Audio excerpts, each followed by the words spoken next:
Market is flat or almost unchanged. IDC, hindi nga naman siya telco. Hello mga titos and titas, welcome to Tito Vlogs.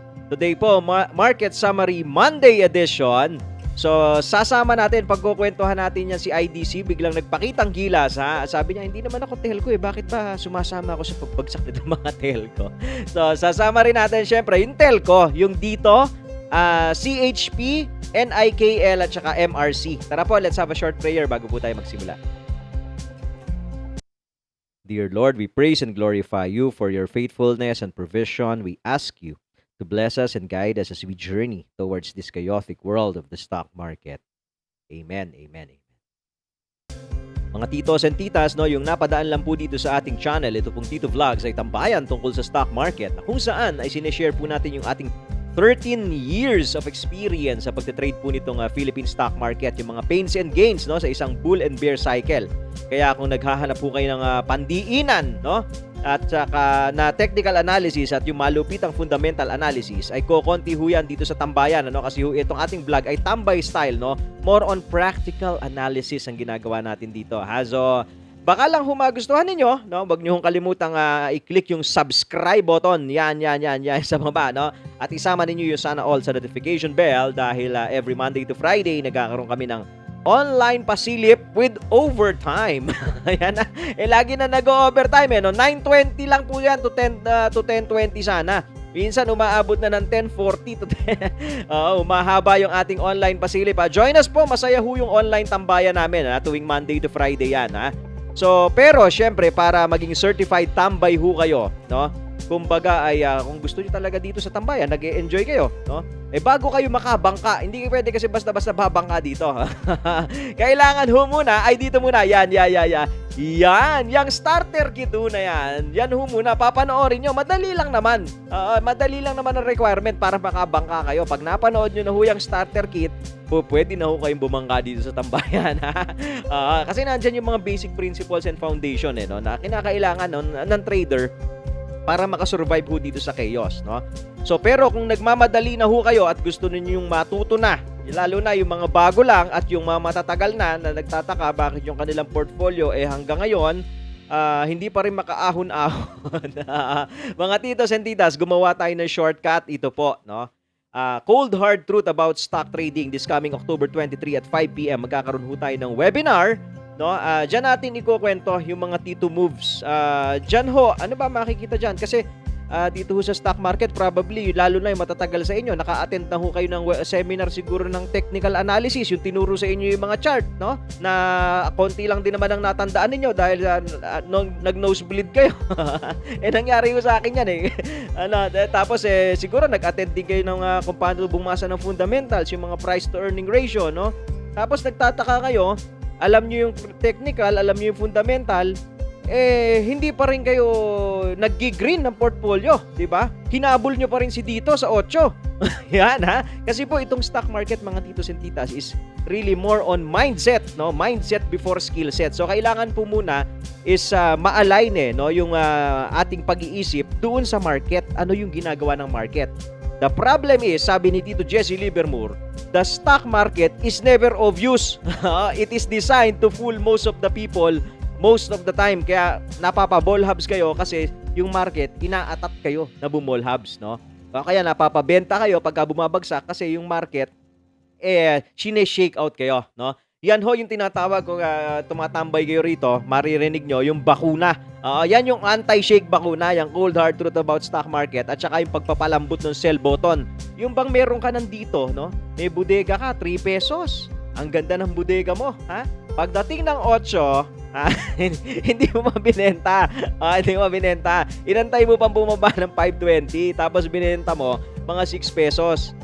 Yan yun nga, kailangan din ho kasi yan yung sell button, kailangan mapalambot yan. para makapagbenta kayo. Kumbaga hindi kayo masyadong ma-in love, no, dun sa stock na hawak ninyo. When it's time to take some profit, no, hindi naman natin sinasabi lahat. When it's time to take some profit, alam niyo na yun yung time na yon. Okay, so join us po October 23, 5 PM. Yung registration po ng webinar natin is nasa description po ng video na to. Kita-kits po tayo dyan. Sa lahat syempre ng mga solid dito natics na nakaganyan na, double na nga daw. Double like. Yung iba kung gusto nga daw, kung po pwede 100 like, pipindutin yung like. Salamat po, no? Tsaka syempre do sa team No Skip Ads, yung very patient na nanonood ng ating mga ads. Maraming salamat po sa inyo, no? At sa lahat ng mga solid Patreonatics natin, lalo na yung mga bago dito sa tambayan, ha? Welcome po dyan sa kabilang tambayan. Doon lang sa kabilang kanto yan. Doon lang sa kabilang kanto. Hindi na naman tayo makakapag-imbita. Ang bibilis nyo eh. Ba't ang bibilis nyo pumindot? Wala na naman pong upuan. Kakabukas lang natin. Kanina lang ay napuno na naman mga titos and titas yung upuan natin dyan sa Patreon, ha? Mga titos and titas. Kaya antay-antay ulit. Yung mga hindi pa nakakuha ng upuan, antay-antay lang po tayo, ha? Mag-o-order ulit tayo ng upuan. Yan po. Salamat po, salamat po sa inyong pagsuporta dito sa ating TVC. Tara, ipasok natin yung ating market summary. Ang ginawa ng ating market today. Ito ba score ng Lakers? 105.96, no? 105 po ang gainers and 96 ang ating losers, mga titos and titas. No, meron tayong value turnover na 5.34 billion. So ito yung normal na nating value. And meron pa rin tayong net foreign selling na 436 million. Kanina may nabasa akong news, no? Talagang tuloy-tuloy yung paglabas ng foreign funds dito sa ating market. Pero yung mga tito natics, wapake ata. Wapake sa foreign funds. Basta yung kanilang mga manokis na nabudega ay ayos. Diba? So ang ating pong session, mostly in green except for holdings na red po, mga titos and titas, ano? Ang net foreign buying natin nasa financial sector, nasa industrial sector at saka nasa mining sector, ha? So yan ang market. Ipasok muna natin ang ating mga tabalits galing po sa Philippine Star. Government to reopen more sections of the economy. Ay, good news ito. Manila, Philippines, the government is committed to reopen more sections of the economy in line with the efforts to return to a growth trajectory according to NEDA. Sabi daw ni Tito Carl Chua, kailangan na talagang buksan. Matagal na nga yung mga, lalo na yung mga small businesses, no, natin, nananawagan po talaga na buksan na nga yung economy. So mukhang after nitong month na to, probably by November towards December, makakakita tayo na medyo maganda-gandang takbo ng economy. Pero kailangan pa rin mag-iingat, ano, mga titos and titas, ha? Yan, good news to. Hopefully by next year, ala na. Kumbaga tong 2020, sinabi na nga natin na sige na, write off na tong 2020, talagang loss kun loss. Yan ho, ganyan talaga, no? Pero sa 2021, kumbaga kung 2020 negative ang GDP natin, we're hoping na by 2021, kahit at least yung first quarter, makita na natin na mag-positive yung GDP. Yan. Let's do this. Eto po, no? Next balita, galing ulit sa Philippine Star. Continued government spending, key in economic recovery. Manila, Philippines, as economic growth and activity have slowed down amid the coronavirus pandemic, government spending should still continue to fast-track economic recovery. An economist lawmaker said. Sino ba to? Si Tito Joey Salceda ba to? Economist lawmaker? Hindi. In a monthly webinar series organized by BDO Trust Group, Marikina 2nd District Representative Stella Kimbo, si Tita Stella, si Congresswoman ng Marikina, said the government needs to spend even in the midst of a crisis in order to boost confidence level of the public, especially businesses. Sabi ko nga sa inyo, kung lagi yan nakatambay dito, no? Ang government po is one of the biggest spender ng ating economy. One of the biggest employer in our economy din, di ba? So, kailangan tuloy-tuloy din yung pagtosgas nila. Kaya yung mga kailangan gawin na projects ng ating government, yung rehabilitation ng Manila Bay, tuloy-tuloy. Dapat ituloy. Di ba? Yung mga kalsada na kailangan buuin, dapat buuin yan. Di ba? Dapat ituloy yan. Para tuloy-tuloy din yung employment. Diba? Tuloy-tuloy yung tosgas nila sa economy, tuloy-tuloy yung employment, iikot ho yung pera kasi the moment na ang government ho ay mag-save lang ng mag-save at hindi tumosgas, ay sigurado yung economy natin malulumpo. Malulumpo, no, mga titos and titas. Kaya it's really a balance, ano, mga titos and titas, ha.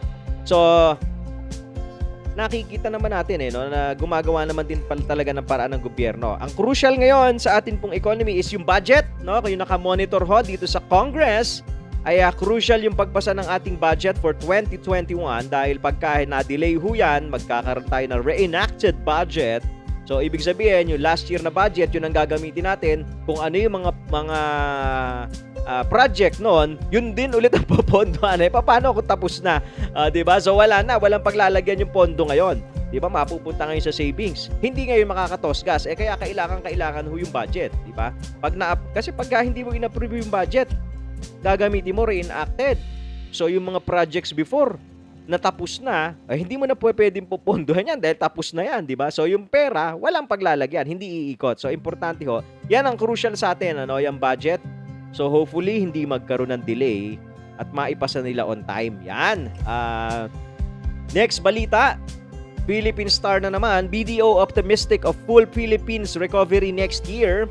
Manila, Philippines, BDO Unibank Inc. said the Philippine economy is set to recover with smaller GDP contractions in the third and fourth quarters, paving the way for a full recovery next year amid the pandemic. Magandang balita to, BDO, Talagang we find ways. Yan. So, kung totoo yung forecast ni BDO, no, we are expecting a slower contraction ng third quarter and fourth quarter, no? Contraction pa rin, negative pa rin, pero mas mabagal na, no? And next year, yun nga, sinasabi ko, baka, so hopefully, first quarter next year, makakita na tayo ng positive, no? Nata-traffic na ba kayo, mga titos and titas, yung mga nandito sa Metro Manila, no? Kung medyo nagkakakita na kayo ng konting traffic, baka sakali, no? Ibig sabihin, nagkakaroon na ng sign of life ang ating economy. Yan, tayo naman, as consumers, ay ang kailangan lang natin gawin, unang-una, syempre mag-ingat. As citizens pala, no, mag-iingat, no, lalabas pa rin, pero mag-iingat na. Kung kinakailangan lumabas, ay lumabas. Pero mag-iingat, susundin yung government protocols, no. Kung kinakailangan tumosgas at may pantosgas, ay tumosgas. Yun ang importante para umikot yung economy. Oo, kasi tayo din ang makikinabang dito. Tayong mga traders. Yan. Tayo, ikaw nga tita. Ikaw tita, ikaw na nagte-trade, makikinabang ka dito sa recovery natin. Exciting ho ito magiging recovery natin. Kasi ang lalim ng binagsak. Ayan. So yan mga titos and titas ang ating mga balita. So ipasok natin yung ating market. Alisin na muna natin to. PSEI.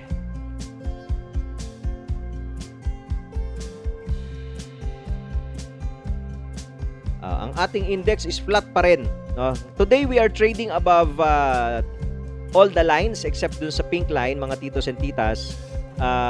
Again, hindi pa nga tayo out of the woods. No? Pwedeng may isa pa tayong drop after the US election. Maaari, diba?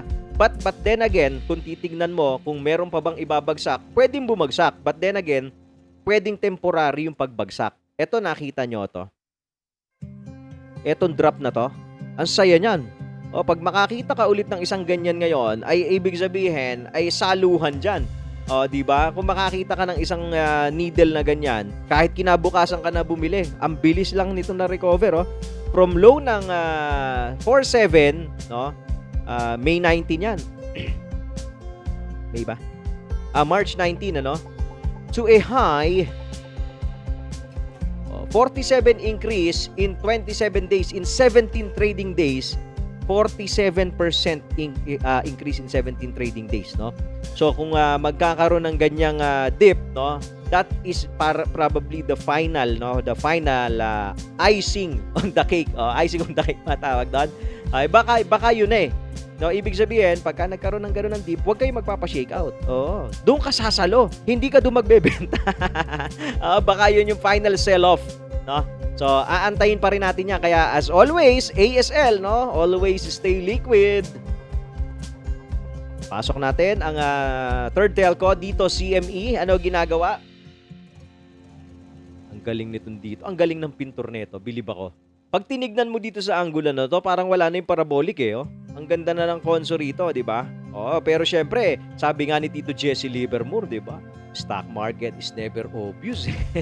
Eh, hindi 'to pagka tinignan mo 'yan, oh. Oh, galing dito parang wala na, hindi, parabolic pa rin, eh.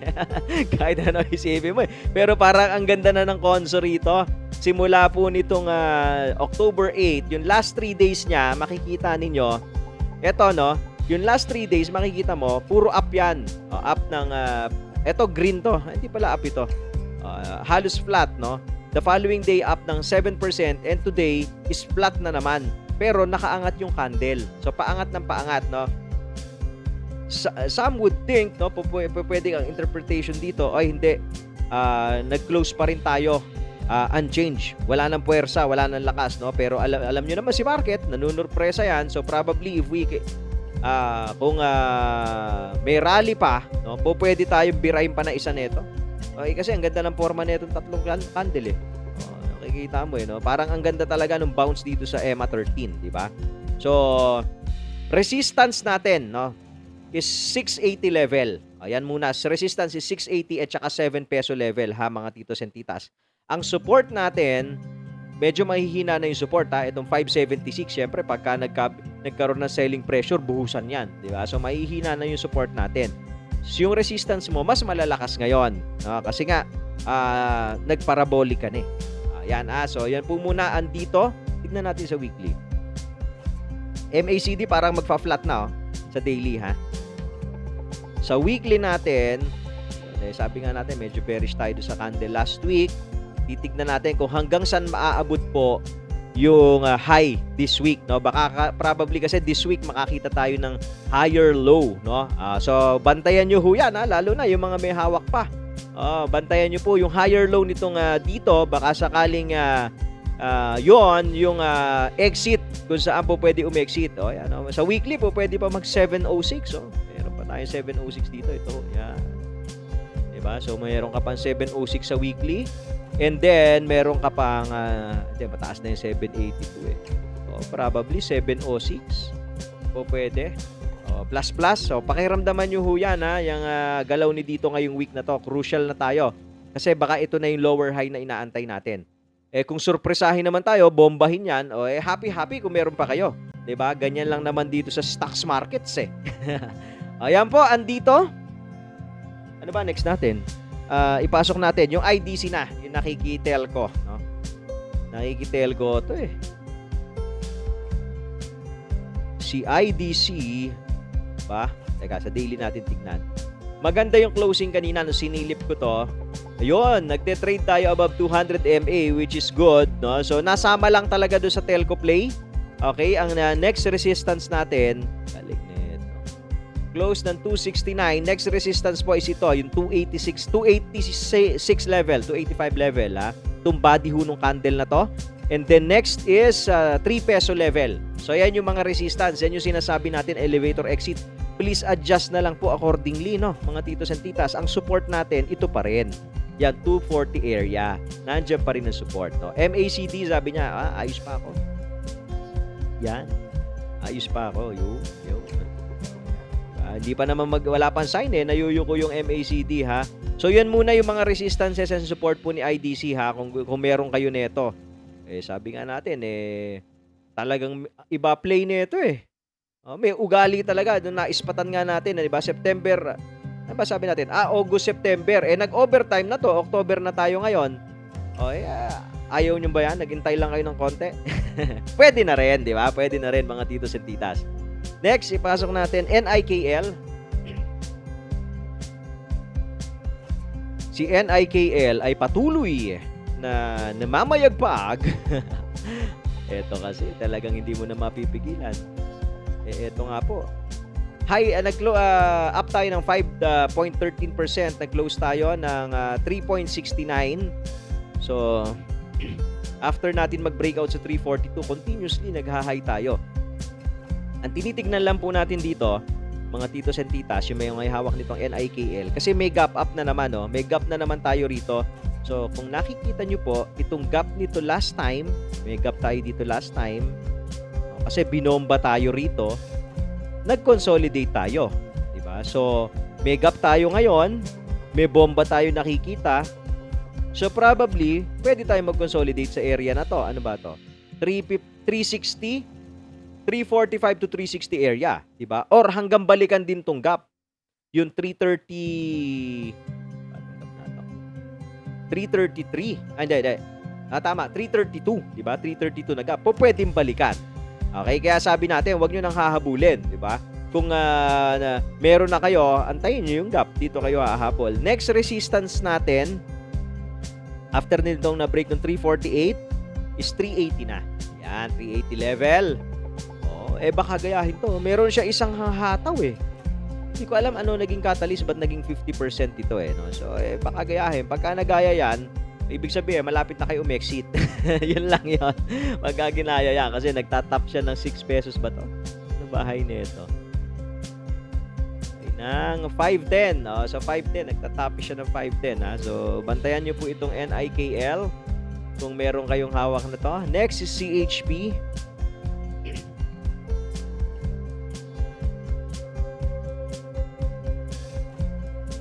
Si CHP naman, gumanda na drawing ng chart. Nung una kasi, ito parang very steep yung uptrend eh. Pero hanggang ngayon naman, steep pa rin naman yung uptrend. Ano? So makikita mo. So ngayon, nag-conso, mukhang nag-breakout, magbe-breakout ito sa conso ah. Nag-conso dito, ito ho, yan. Saka ito. Hindi dyan, ito, dito lang. Yun, mukhang nag-breakout doon sa kanyang conso.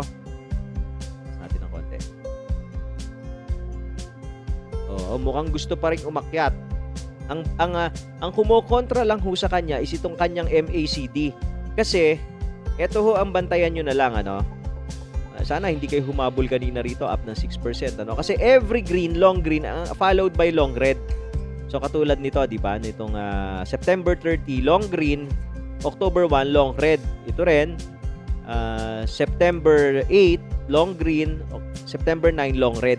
Diba? So, nag-alternate eh. So, ganun yung style. Kaya yung MACD niya, hindi makatawid-tawid dahil kinabukasan niya, magkikis, kinabukasan, babalikan ulit. Diba? Ire-red ulit, no?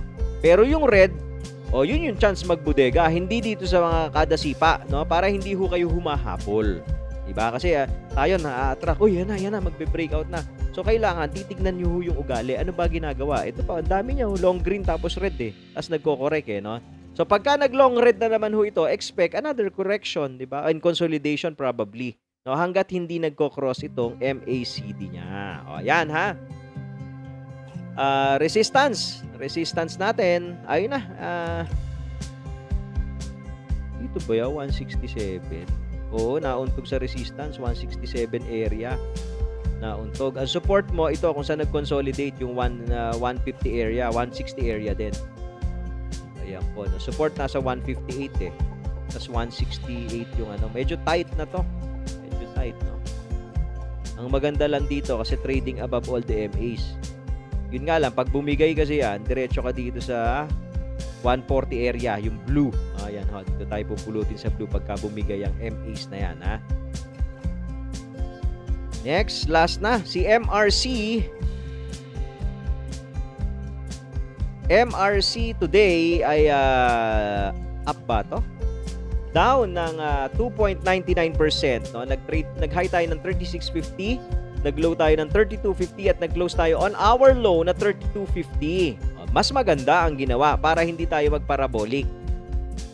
Pero kung titingnan mo, di ba? Kasi ako minsan pag tumitingin ho ako ng candle, hindi ko tinitignan masyado yung kulay. Ang tinitignan ko yung shape ng candle. Mahaba ba yung wick? May buntot ba? Nasaan ba yung body? Diba? Pag tinignan mo, ako para sa akin, pag tinignan mo to, bullish pa rin ako dyan. Kasi tatlong long candle pa rin eh. Diba? Yung long red kasi minsan deceiving. Halimbawa yan, tatlong dire-diretso. Minsan yung long red, nagiging deceiving yan. Okay? Kasi ito, maliit lang naman yung wick eh. Pero kung yung candle nito, halimbawa yung long red niya, ang haba ng wick. Tapos long red, long yung body na red. Diba? Yun, medyo bearish ka doon. So, what can we expect kay MRC? Pwede tayong sandaling consolidation if ever. No? If ever, we can consolidate na sandali. Ugali na ito. Mag-aantay ba ito ng Emma. Baka antayin si Emma kasi naiwan. Baka antayin si Emma. Nasa 26 pa lang yung Emma. Nasa 32 na tayo eh. So, papaakyatin si Emma. Ang support natin nasa 29 area. Mga titos and titas, nandyan ho ang support. So, baka dyan na magkita yan. Saka malapit lang naman yan. Sunduin mo na si Emma. Para may kasama ka. Sunduin mo. Yan po, si MRC. Ang next resistance natin, 39 eh, no? Eto na. Tapos 40, 45 na to. Ito resistance eh. Itong area ho na yan ha. So, nasa 38 area eh, no? Itong top na to. Saan ang 45 na ito? Ayun, ito. Tapos 45 ka na. Ito ba yung run na yan? 45 na run. Ito, mabilis eh, oh. Kasi from 38, ano ba, no? From 27 na no, nag-45, dire-diretso. Observe nyo ho kung magko-consolidate ng ganitong klase. Ito, ang ganda ng consolidation, paakyat. Tignan natin to kung ganun ang gagawin ng consolidation. Ito kasi, paakyat tapos flat na conso. Tignan natin kung paakyat din yung conso nito. So, pwede mag-45 ka nga. Ayan mga titos and titas hindi ho yan recommendation to buy or to sell baka wala ho kayong bodega. Huwag niyong bobombahin. So, yan muna. Yan ho ang MRC. Nakapag-like na ho ba kayo? Sana na-like nyo yung video natin. Salamat po ulit sa inyong panonood ng ating market summary. Magkita-kita po ulit tayo. Kasbu sa ating opening bell live. As always po, trade wisely. God bless you all. Bye.